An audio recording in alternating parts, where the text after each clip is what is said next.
El Resplandor de Stanley Kubrick es probablemente una de sus películas más discutidas, y por obvias razones, pero en este video nos concentraremos en cómo fue que la película llegó a convertirse en uno de los trabajos más alabados y controversiales de su director, y cómo su historia posee tantas curiosidades como las que se encuentran en la película misma.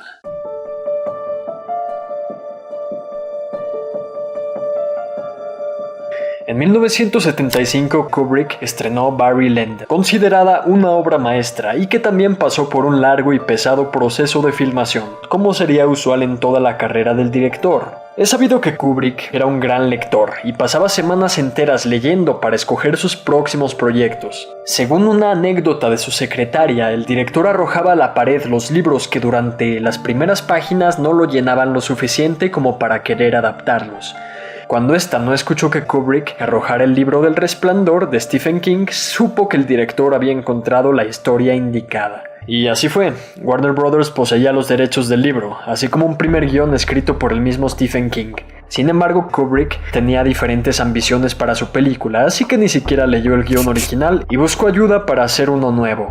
Diane Johnson, a quien había conocido en 1976, fue su primera y única opción. Finalmente quedó como su colaboradora para escribir el guión. Juntos se reunirían durante meses en la casa del director, discutiendo sobre los personajes, la historia, posibles inspiraciones y temas que se explorarían en la película. Antes de empezar a escribir ya tenían contemplado a Jack Nicholson para interpretar a Jack Torrance. Aunque el guión fue terminado en 11 semanas, antes e incluso durante la filmación de la película, Kubrick llamaría por teléfono a Johnson para discutir detalles específicos de la historia y hacer algunos cambios.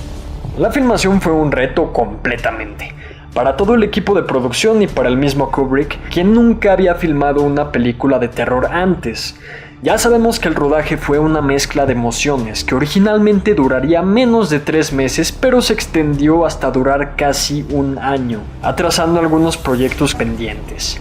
Hay numerosas anécdotas del proceso de filmación que incluyen cantidades exageradas de tomas que fueron repetidas por Kubrick, quien quería sacar cada escena a la perfección. Todos los actores y el equipo de producción se sometieron a semanas repletas de estrés y trabajo duro.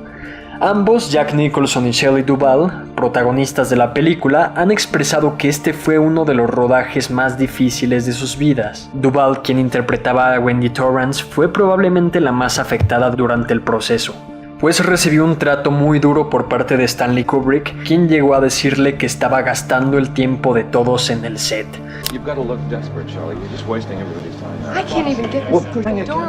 La actriz se quedaba seca de tanto llorar constantemente, por lo que debía mantenerse hidratada. También llegó a sufrir crisis de nervios, enfermedades y pérdida de cabello durante todo el año de la filmación.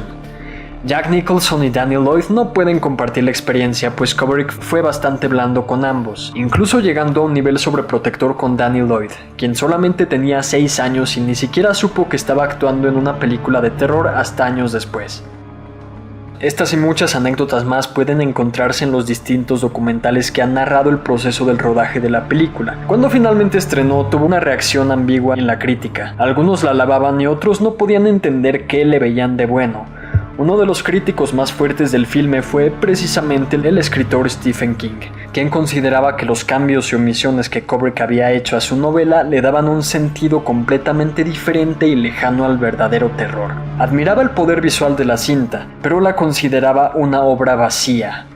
So the images are striking, but to me that's surface, it's not substance. So I used to describe The Shining, the film, as something like a beautiful car that had no engine in it.